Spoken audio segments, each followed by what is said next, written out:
Disclaimer. We are two regular guys who love to talk Bone Thugs and Harmony. We do not represent Bone Thugs or any Bone affiliate. We are also not Bone Thugs experts. The views and information you hear in this podcast may be based on personal opinion. Please feel free to leave corrections and clarifying information in the comments. And enjoy.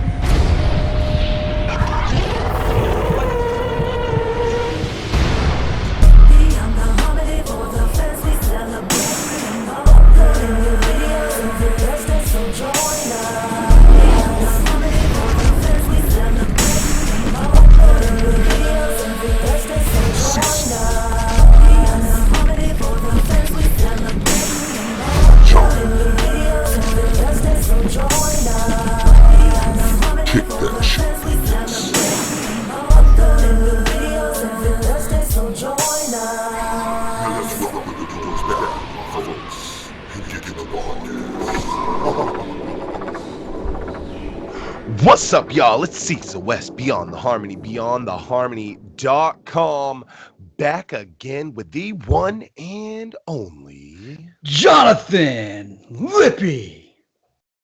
And this is the official Thug Thursday. We're back again. It's season 3, episode 2. I think that makes it like episode 29 in the entire thing, John.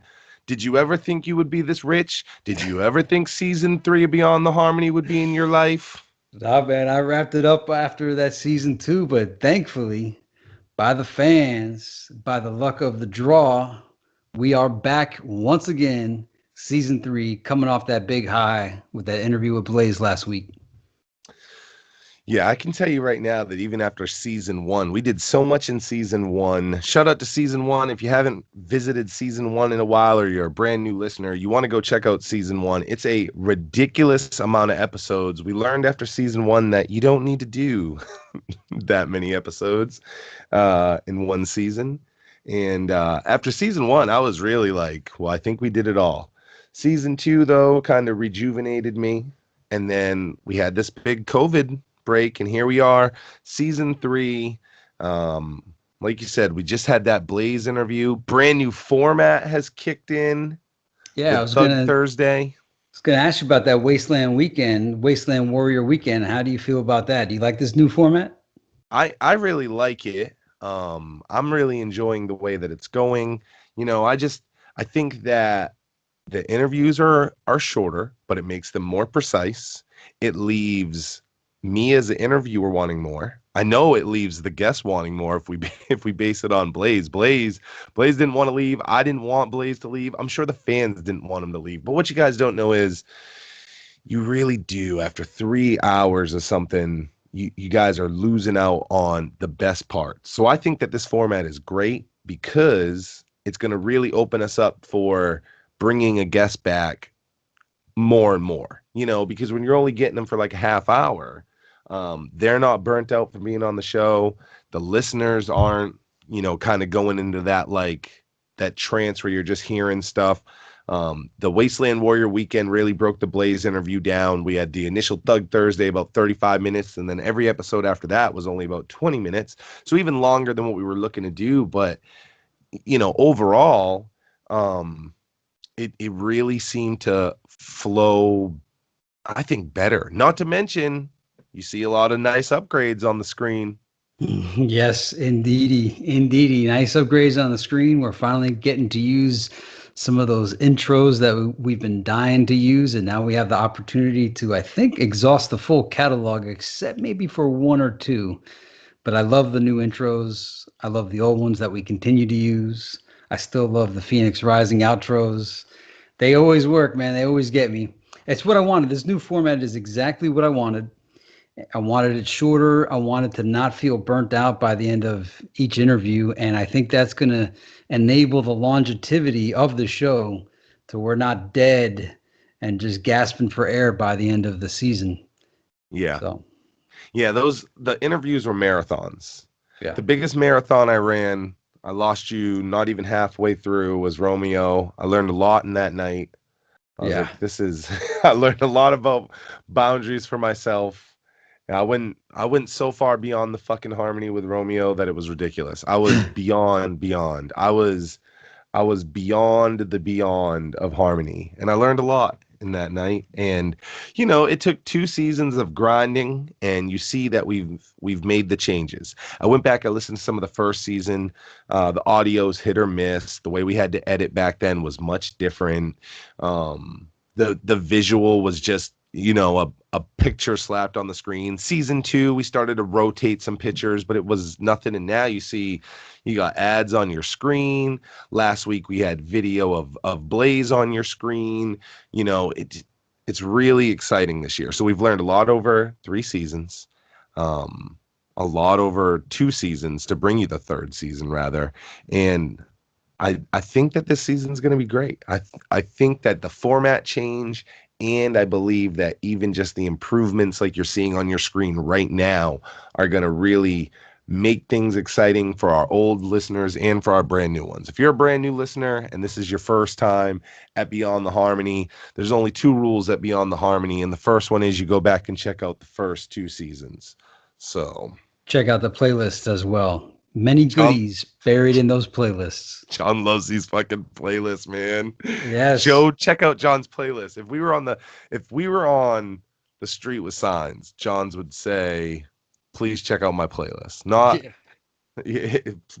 watch the Definitely, playlist. yeah, definitely the Mo Mondays, and definitely the decoding the double Glocks, and one I haven't really pushed that much is the syndication Sundays. Those were all the things that led to Beyond the Harmony when I had a little bit more time to make some quality videos. So check those out, including there's a Busy Bone interview in there that we did. There's a bunch, yeah. Syndication Sunday does feature a bunch of the very early stages, the building bricks of Beyond the Harmony, when John was, went and helped on the Misery shoot. It was with Brother Clay and Busy Bone and Excel Beats, so over at Speaking of, Gritty Arc, I mean, that was a crazy trip. yeah, no, that was a crazy trip. We covered it much in seasons 1 and 2, Crazy trip. but tonight we got to talk about who our guest is upcoming before she gets here. And by saying she, this is our first female guest from Beyond the Harmony. Mm-hmm. We had many requests in the comments like, hey, when are you going to get some females up in here? That request is being fulfilled tonight, probably with one of the most requested guests, at least half of our most requested guests, and that is II Tru, Jhaz. I'm looking forward to this one tonight. What about you, Cecil? Yeah, I think it's going to be great. It's funny when we bring up that this is the first, female artist or, female of any kind to be a guest on the show. I actually think, who brought it up? 1985 Gemini might have been the first person that said, "Hey, never seen a girl or anything on the show." It's like, wow, that's true. We've never had one. There's a list that we'd like to have, but we've never locked one down. But here we are. And as you said, I mean, it's got to be, probably in the top 3 females that are always requested to have on the show is Jhaz or Brina. And I think that it's really good that we're going to have Jhaz on tonight. When you think about the people that have been on the show, it's like it's only fitting that we at least had Jhaz or Brina also come on the show. And I think that there's a lot to cover, even though we had an outstanding interview with Archie and we covered so much of it. If we've learned anything on Beyond the Harmony, it's that you can have 5 different people experience and live a story 5 different ways, and that every story, they all kind of line up, but they're all different because everybody experienced it different. And I think that getting a chance to hear Jhaz and her experience is going to be great. Not to mention there's not like a ton of media as far as interviews and things like that with II Tru. I know that there's one interview out there about 20 minutes long from 6 years ago where quite a bit was covered. It seemed like a lot got cut out of it, which is too bad. But I think this is an opportunity for us to bring a lot of things out that the fans haven't necessarily heard. Yeah, absolutely. And we want you to go check out that interview, by the way. It's a good interview. It's a good foundation. Because that video already exists, we're not going to touch on some of the same things that they did because that video is out there if you want it. This one we're gonna We're move a definitely little not bit as in further. depth anyway. They said a lot of the building bricks for us, like how'd you meet this and that. I'm gonna touch on all of it, but they did such a good job with that interview. It was the Set Gang II Tru interview. And it's from about 6 years ago, and it's like 20 minutes long. And I highly recommend it for anybody listening.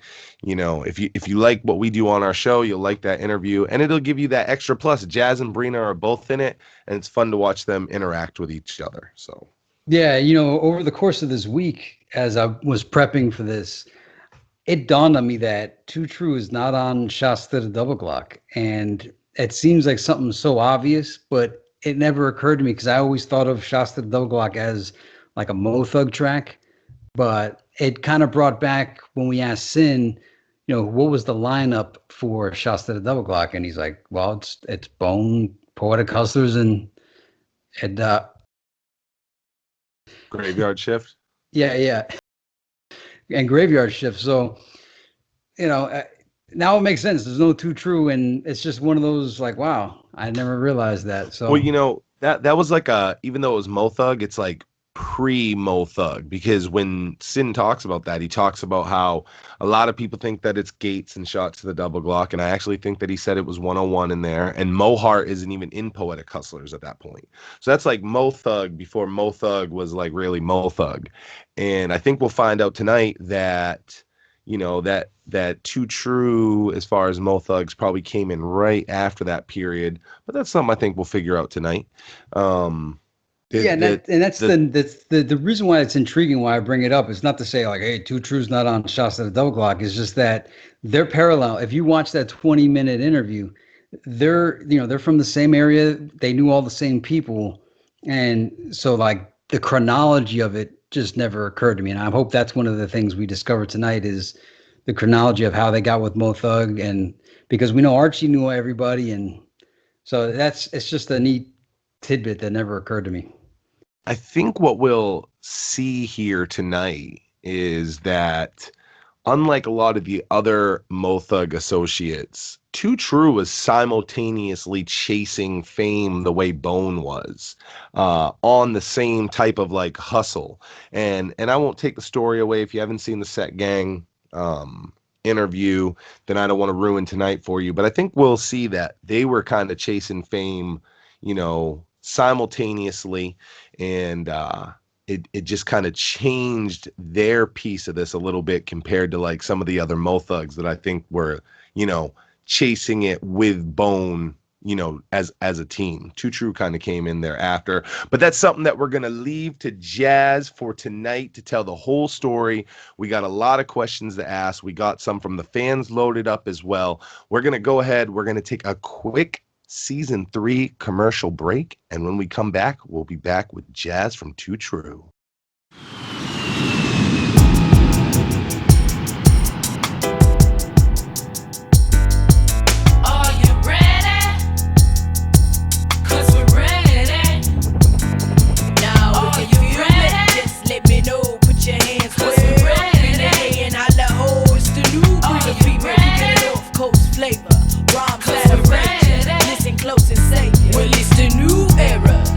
Check my North Coast side. Everybody hot and clean.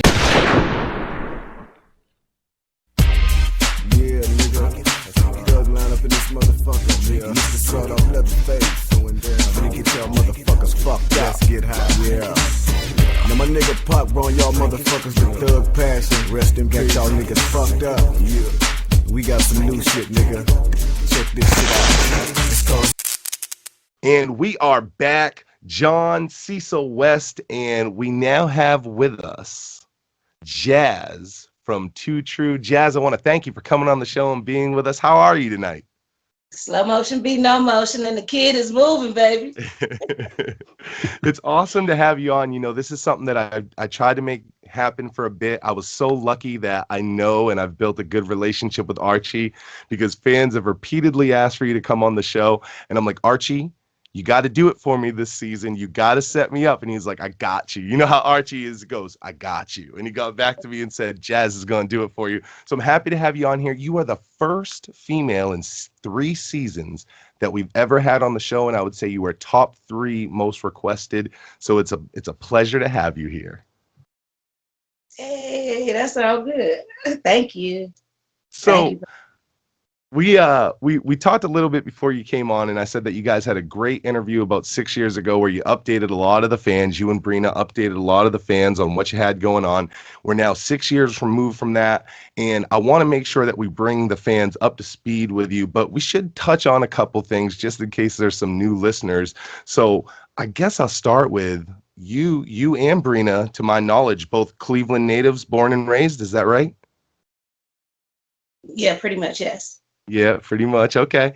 And at the beginning, I know a lot of fans might think that it's just been II Tru with Mo Thug forever, but you have quite the history prior to Mo Thug. Tell me a little bit about first hooking up with like Archie, the Big Daddy Coalition, even like your Dark Side tapes and Archie's Welcome to Cleveland. Like that's all well before Mo Thug, and you got quite the history. Yeah. So I went to School of the Arts here in Cleveland, and majored in dance, but I got into rap at school. And through networking, I was sent to Kermit. I don't know if you know who Kermit is. Oh, yeah. He had everybody who was anybody in Cleveland. He had them. So, but Kermit gave me 2 numbers. One was for Arch, and one was for Tide One. And I called Arch. He told me to call him later, and I called Tide. Yeah, he said, call me back later, and I'll let you know what time you can come to the studio. He was mean. And I called Tide One, and Tide One didn't answer, so I had no choice but to call Arch later, and then I recorded my first song with Arch. Wow. And so I was scared to go on stage, and Brina was already doing it. And she was getting music through Arch as well. And so he had the idea of, joining us together to give me some courage on stage. And that was the beginning, and II Tru since. Now, if I remember correctly, I remember hearing that you and Arch had a little bit of an influence on Brina, though, and how she ended up being on the records and how she rapped. Like, her records were a little bit different when she was solo before she was a member of II Tru. Is that right? So she was, I guess, more positive. And she was like, Jhaz, you cuss too much. You need to, how could you call yourself a bitch? I was like shit, bitch, and so eventually, she said a couple of cuss words. I don't even think she said fuck. She used to say cluck at first or something like that. And then we pulled her to the dark side, I guess. We got Now, you had mentioned Kermit, which we've actually covered Kermit and Stony Burke and even that era in Bone Thugs and Harmony very extensively on this. And something I always bring up about Kermit is, I know Archie was working with him. Did you do any releases or any work with Kermit and Stony Burke, or just kind of through Archie? Just basically through Arch. Kermit, I wasn't good enough to sign to Kermit. He signed me to an intent. So basically, it was a piece of paper that say, I intend to fuck with you later on. I was like, I was young, but I knew that didn't make sense. But yeah, he signed me to he wanted to sign me to a letter of intent because I didn't sign. I've always heard that his like stores and stuff, those were kind of like the spot. Like he was real, his record stores were kind of like the spot to be, and because he was the label too, it was like that where everybody wanted to be at. Do you got any memories or anything from any of Kermit's like stores, those record stores? My first job was at Kermit's record store. Oh. Wow. Holy That's cow. awesome. So I'm at LL at Kermit. So his store was that was when you had to do in stores. And his store was one of the stores, if you came to Cleveland, you were going to go to Kermit's, period. So that was another thing that attracted artists to him, because like it was a hole in the wall, but everybody who was anybody when they came to Cleveland went to Dial's Rapper Creations. So yeah. But I met LL. He said, yeah, your first day, I want it to be this day, and I want you to be on time. He was real specific. So he knew LL was coming, but I didn't. So I was in the store, and I was behind the counter selling tapes. And LL came in the store. I was like, yeah, I remember. That's awesome. That is awesome. I want to go back real quick to something you had said just a second ago, because it's something that as long as I've been a fan of Bone, I know Bone fans have always talked about this. You had said your first song with Brina, and something that I've always been told by Archie is the first song was Invitation to a Gunfight. Is that the one you remember? So that was with more than Brina, but me and Brina's first song with nobody else. Was that The Man? Man was hard too. I think it was The Man, but Invitation to a Gunfight was when we really started vibing. That had Thoroughbred on it, and me and Brina. That was hard. Do you remember the story behind the Invitation to a Gunfight song? Yes. Absolutely. We was talking about Red Zone. We had a show, and Thorough got hit upside the head with a chair that was through from somebody from Red Zone. We was hot. Like, yeah, we was hot at Red Zone, and we was hollering. But that's the seed that produced that song. So you're in a group. It's now you and Brina, you're working with Archie. And I think a lot of fans, again, think that it was just, you're from Cleveland, Bone blew up, they made Mo Thug, and everybody got put on. But I think what's great about your story is II Tru is kind of like chasing the same goals as Bone simultaneously. I mean, you guys had everyone from So Def, even like Archie had Eazy-E interested, I mean, you guys had crossings with Lil Jon. So it seems like you guys were never like in the position where you were dependent on, oh, we're just gonna blow up with Bone. You guys were trying to blow up as II Tru. And I think one of the coolest parts of that is the Jermaine Dupri story. What was that like for you? Because that was before even like the Bone Mo Thug thing. I mean, it looked like you guys would probably be on So Def. Yeah, they were on, I think, or shortly thereafter, because I remember it was kind of like a choice for us, and we was like, these are niggas, you know what I mean? So, but yeah, we was trying to get it. We was trying to get it. We decided that we had to either go to New York, Atlanta, or California, because at that time, if you was doing music, that's where you needed to be.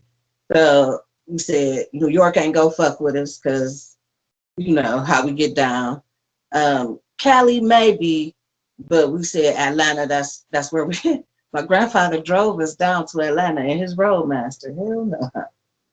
Yeah, he drove us down there, and we was at, was it the Red Roof, which was like right across the street from like some strip club that was the shit. And Arch went to the strip club. Me and Brina was tripping. We was like, we trying to get it. Why you going to the strip club? He said, because this is where I need to be. They thought he was Breed at the strip club. And so Too Short and Lil Jon we connected with through Arch going to the strip club, and Lil Jon was like really, really cool. He was working as A&R, and he came to our hotel room. So me and Brina, we trying to get it. And then Lil Jon came and picked us up in his little red truck, drove us to So Def, and basically put us in front of Jermaine Dupri. Damn, that Lil Jon was the shit. Yeah, Lil Jon looked out for us. That's awesome. That's Yeah. awesome. And especially like at that time period, you know, like people hear, you know, us say Lil Jon and they just think Lil Jon and how big he was. But at the time frame you're talking about, Lil Jon hadn't really blown up like that either. And for him to be kind of going out of his way to help other artists, it says a lot because, you know, it's a cutthroat business you guys are in. So for somebody like that who's also trying to come up to put you in that position, that's really awesome to hear. It says a lot about Lil Jon's character. So. Absolutely. Yeah, he put us right there. Took us to, I wonder if he got in trouble for that. But he took us to So Def, walked us in there like we had like the golden ticket. Yeah. Back then. That was like With so much interest in II Tru, as far as, I mean, like I said, Archie was trying to deal with Eazy-E, and then you guys had So Def. I mean, even before the Mo Thugs thing happened, did it just kind of feel like it's just a matter of time? There was so much interest in you guys. Did it ever feel like it wouldn't happen, or did it always feel like this is going to happen? It's just a matter of time. no, I think we felt for sure we were gonna bubble. I don't know if we felt like we were gonna do it ourselves, the independent route, because we was hot in Cleveland, like we was getting it. So yeah, I think we thought we was gonna bubble. Yeah. Yeah. And rightfully so. I mean, you guys had the right push. Again, you guys were pushing at it in the same type of way that Bone was. You guys were trying to make II Tru a brand, and it was just a matter of time. That time just so happened to be when Mo Thug Records was established, and then you guys got signed on. Do you remember where you were and what was going on when you found out, okay, it's official, we're signing on with Mo Thug, the deal, and here we are? So it was a couple of, I guess, ecliptic moments.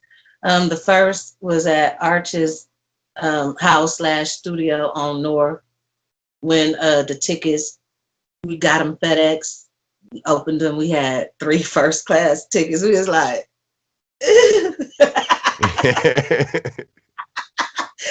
so that was funny. We didn't even have a suitcase. I borrowed my grandmother's suitcase or something. Brina had, like, we was getting it out the mud.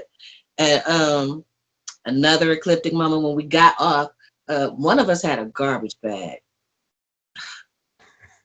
I know who, but we true. So, but anyway, one of us had a garbage bag, but we got off the plane and this was when Crossroads was like the shit. And Lazy, he grabbed that garbage bag off the motherfucking roundabout, put that bitch over his shoulder like, we out, y'all, let's go. I said, oh shit, we on, Brina. We is motherfucking on. And when we actually got the contracts, the second page just was numbers. I said, oh, that's how it go? Damn. So yeah. So I had a couple of moments when I was like, we on. We on. So your first official appearance would have been on Mo Thug Family Scriptures. I'm sorry. The first official appearance was on Family Scriptures with Mo Thug. Yes. Yeah. So that was the first official. And when I talked to Archie and I talked to other Mo Thugs, they always tell me, they're like, hey, Family Scriptures, half of us didn't even know that's what we were doing. We were just submitting songs, and then before we knew it, there was a compilation. And Archie said that a lot of the II Tru stuff actually ended up getting recorded still in Cleveland, even in his studio. So did you guys spend a lot of time out in California when you were out there, or did you end up having to go back and forth between Cleveland and Cali? So Brina was reading all type of industry books, and we already had our ideology of how things should have went. So we tried to record, mix and master all of our things in Cleveland prior to going to Cali because we knew it would be cheaper here in Cleveland. And we wanted the change from the budget. We was trying to get some money, you understand? But so we got out there in Cleveland, in Cali. I think we had ADAT, so we had to go back in the studio and do stuff reel to reel. So it was a different format that they wanted. That was us being rookies. We didn't know. We got out there. We did our album in like 7 weeks. We mashed our album because we were basically re-recording it because we did it here in Cleveland. Yeah. Yeah, he kind of did like the demos in Cleveland and then went out there and laid the finals out. Right. New Breed of Female, very first, when we say solo, I guess we can say it's the very first Mo Thug album that wasn't a compilation. It was just you two by yourselves. Family Scriptures, very successful. Obviously, all the Bone albums at that time, very successful. Was there a certain amount of pressure, not only being the first Mo Thug group or our artists to set out, but you guys were also females in the 90s as MCs, and there was a lot to prove for females. Was there a lot of pressure being that first record that dropped? It was we didn't know that we were going to be the first either. Everybody was just out of town working on their album. It was us, the Hustlers, and the Shift. Mm-hmm. And Trey was out there too. We was mashing, and once the compilation came out, a lot of people felt the ghetto blues. Relativity was feeling us too. I think that had a hand in us being first. So when we was like we first, we was like we already got it.